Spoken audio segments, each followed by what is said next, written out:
ఏమండి? లోకము ఏమై ఉన్నది? లోకానికి ఏం కావాలి? లోకానికి వెండి కావాలా, బంగారం కావాలా, వజ్రాలు కావాలా, వైద్యులు కావాలంటే కాదు. నశించిపోతున్న లోకానికి కావాల్సింది రక్షణ.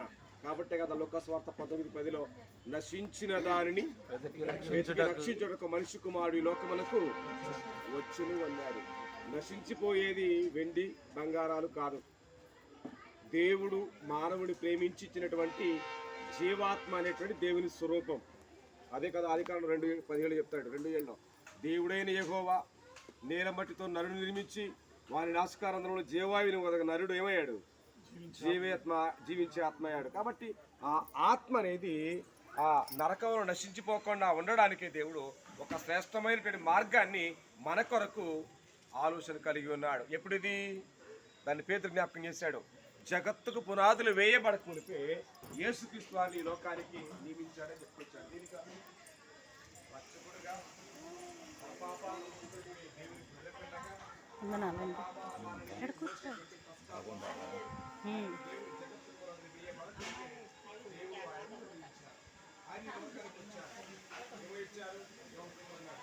నేను లోకములకు ఏమైనా వెలుగై ఉన్నాను.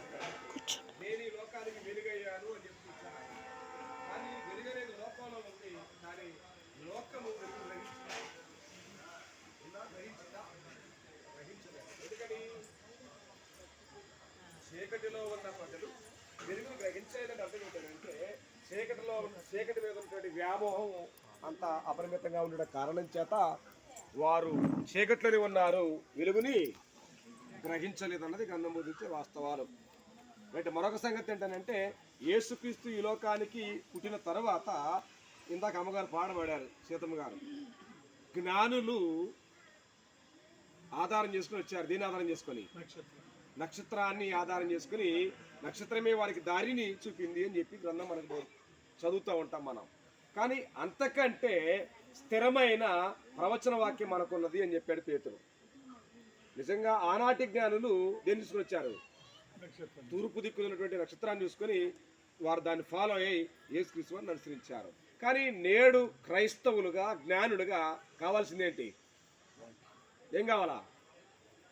అంతకంటే అన్నాడు. ఒకసారి వచనాన్ని చదివితాను, నేను జ్ఞాపకం చేస్తాను. పేతురు రాసిన 2వ పత్రిక 1వ అధ్యాయం 19వ వచన భాగంలో ఒక మాట ఈ రీతిగా వ్రాయబడింది. పేతురు రాసిన 2వ పత్రిక 1వ అధ్యాయం 19. మరియు ఇంతకంటే స్థిరమైన ప్రవచన వాక్యము మనకున్నది, తెల్లవారి వేకువ సొక్క మీ హృదయములలో ఉదయించు వరకు ఆ వాక్యము చీకటి గల చోట వెలిగించు దీపమైనట్టున్నది, మీరు దాని యందు లక్ష్యముంచిన ఎడల మేలు అన్నాడు. ఏది ప్రాముఖ్యం? ఇవాళ క్రైస్తవులుగా మనం చేసేటువంటి అడావుడి ఆకాశానికంటే అంత ఉంది. కానీ అది దేవుని నిర్ణయమా, అది దేవుని చిత్తం అని అంటే ఎక్కడా కనిపించడం అయినాం. కాబట్టి యేసుక్రీస్తు వారు ఈ లోకానికి పుట్టింది దేనికనంటే మన రోడ్ల మీదనో మన ఇళ్ల మీదనో పెద్ద పెద్ద స్టార్లు పెట్టి వెలిగించే ఉద్దేశం కూడా కాదు. వాస్తవానికి చీకటిలో ఉన్న ప్రతి మానవ హృదయం ఏం చేయబడాలి? వెలిగించబడాలి దేవుడు కోరుతున్నాడు. కానీ హృదయాలు చీకట్లో ఉన్నాయి, మనల మీద మన రోడ్ల మీద ఏమవుతున్నాయంటే స్టార్లు మాత్రం వెలుగుతున్నాయి. గొప్పగా ఉపయోగం ఉందా? అది దేవుని నిర్ణయమా, అది దేవుని చిత్తం అంటే కాదు. అంటే దేవుని నిర్ణయానికి మనం అవకాశం ఇవ్వకుండా కేవలం మన ఇష్టాలకే మనం అవకాశాన్ని ఇస్తూ ఇన్ని యేసుక్రీస్తు వారు పుట్టి ఎన్ని సంవత్సరాలైనా మిగిలింది దేవునికి ఏంటంటే ఆవేదన తప్ప సంతోషం కాదు. వాస్తవానికి మీరు గ్రంథాన్ని గమనించాలి. కాబట్టి ఇక్కడ అన్నాడు దానికంటే, దేనికంటే? జ్ఞానులు ఆనాడు వెంబడించారు దేన్ని? నక్షత్రాన్ని. కానీ ఇవాళ దానికంటే స్థిరమైనటువంటిది ఏంటంటే ప్రవచన వాక్యం అని చెప్పాడు. ఇవాళ ఎంతమంది క్రైస్తవులు వాక్య ప్రకారంగా క్రైస్తవులుగా ఉన్నారు? ఎంతమంది క్రైస్తవులు వాక్య ప్రకారంగా వారి జీవితాలను బాగు చేసుకున్నారు? చీకటి లేకుండా పాపం లేకుండా ఉన్నారని అంటే యేసుక్రీస్తు వారు పుట్టి ఎంతకాలమైనా మన జీవితాలు ఇంకా చీకట్లోనే ఉన్నాయి, ఇంకా మన జీవితాలు పాపంలోనే ఉన్నాయి. ఉపయోగం ఉందంటారా? కాబట్టి నిజమైన క్రిస్మస్, దేవుడు కోరిన క్రిస్మస్ ఎప్పుడనంటే చీకటిగా ఉన్న ప్రతి పాప హృదయము లేదా ప్రతి మానవ హృదయము ఏం చేయబడినప్పుడు, వెలిగించబడినప్పుడు, అంటే నేను పాపిని గ్రహించి యేసుక్రీస్తు వారు నా పాపాలైతే చనిపోయి సమాధి చేయబడి తిరిగి లేచాడన్న వాస్తవ సత్యాన్ని నమ్మి బాప్తిసం పొంది దేవునితో సహవాసం చేసిన వల్ల అప్పుడు అది నిజమైన క్రిస్మస్ తప్ప ఏదో ఆడంబరంగా కూడుకొని వచ్చి పోయినంత మాత్రాన మన కొరిగేదేమి లేదు, దేవునికి తద్వారా మహిమేమి కూడా లేదన్న వాస్తవానికి సత్యం. కాబట్టి ఇలాంటి దేవుని చిత్త ప్రకారంగా చేయటం వల్ల ఎవరికి మహిమ? ఈ లోకంలో మానవులుగా దేవుడు మానవులు పుట్టించాడు. దేనికోసం అంటే తన మాట వింటారని, తన రూపంలో మార్చబడతారని, తన కృపామయకు కీర్తి తెస్తారని దేవుడు గొప్ప ఆశతో ఆకాంక్షతో దేవుడు మానవుడు తన స్వరూపాన్ని ఇచ్చాడు. కానీ ఇక్కడ స్వరూపం ఇచ్చిన తర్వాత చేసే పనులు ఎవరివి? సాతాను పనులు. మార్గం ఎవరిది? సాతాను మార్గమే. కాబట్టి దేవుని మాట వినకపోతే అనేకమైన నష్టాలు ఉన్నాయని చెప్పుకొచ్చాడు. కాబట్టి పేతురు కూడా చెప్పుకొచ్చాడు అపోస్తల గ్రంథం 3వ అధ్యాయంలో, మీరు ఆ ప్రవక్త మాట వినవలెను అన్నాడు. అన్ని విషయాల్లో మీరు ఆయన మాట వినాలన్నాడు. ఎన్ని విషయాలు వింటున్నారు క్రైస్తవులు? వాడు యేసుక్రీస్తు మాట, వాక్యం చెప్పిన మాట అంటే ఏదో క్రైస్తవం అన్న పేరుకే బైబిళ్ళు సంఖలోను, చేతుల్లోను, బ్యాగుల్లోను ఆచారం కోసమే బైబిల్లో కనపడుతున్నాయి. కానీ బైబిల్లో ఉన్న దేవుని వాక్య ప్రకారంగా నేటి క్రైస్తవ జీవితాలు లేదన్నది నిజంగా వాస్తవం. ఎందుకనంటే మనందరం ప్రార్థనకు పెడుతున్నామంటే మనందరి దగ్గర ఏముంటుంది? ఖచ్చితంగా బైబిల్ ఉంటుందా? కాబట్టి బైబిల్ ఉన్న ప్రతి వ్యక్తిని రేపు ఈ లోకము అనగా యేసుక్రీస్తుకి రెండో అక్కడ అయిన తర్వాత ప్రతి వ్యక్తి అడిగే ప్రశ్న ఏంటంటే, అమ్మా అయ్యా ఇంతకాలం మీరేం మోసారు?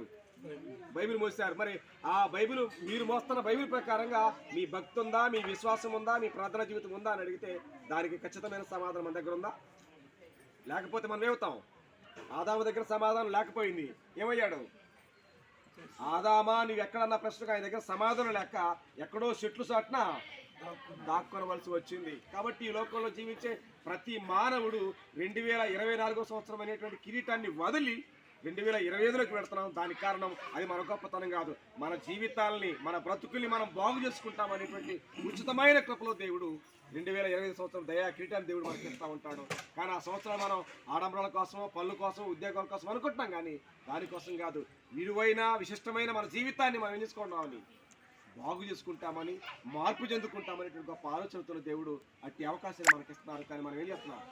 దాన్ని లక్ష్య పెట్టడం. కాబట్టి ఎబ్రీ పత్రిక 2వ అధ్యాయంలో ఎంత గొప్ప రక్షణను నిర్లక్ష్యము చేసినలా ఎలాగ తప్పించుకుందు అన్నాడు. తప్పించుకునే ఛాన్స్ ఎవరికి లేదు. సామాన్యుడైనా, సామంతుడైనా, ధనికుడైనా, దరిద్రుడైనా ఎవరికైనా సరే ఒకటే ఫార్ములా, నమ్మి బాప్తిసం పొందినవాడు రక్షింపడతాడు, నమ్మని వానికి శిక్ష విధించబడతాయి తప్ప ఎలాంటి దీనిలో పారిషాటి లేదు. డబ్బులు ఉన్నాయనో ఇంకోదనుకోదనో అధికార దుర్వినియోగం చేసే పరిస్థితులు కూడా అది ఈ లోకంలో పనికి వస్తాయి. కానీ దైవ సంబంధాన్ని కార్యక్రమాలు అనే పరిస్థితి లేదు. కాబట్టి నిజమైన క్రిస్మస్ అంటే గుర్తెరిగి మన హృదయాలు వెలిగించబడి దేవుణ్ణి ఆత్మసత్యంతో ఆరాధించే క్రైస్తవులుగా భూమి మీద ఆశకాల ఉన్నత వరకు నమ్మకమైన క్రైస్తవులుగా భూమి మీద ఎదగాలని, వర్ధిల్లాలని ప్రతి వారి ప్రేమతో హెచ్చరిస్తూ నాకు ఈ అవకాశం ఇచ్చినటువంటి ఆనందపాలు గారికి వారి కుటుంబానికి ప్రత్యేకమైన ధన్యవాదాలు తెలియజేస్తున్నాను. అందరికీ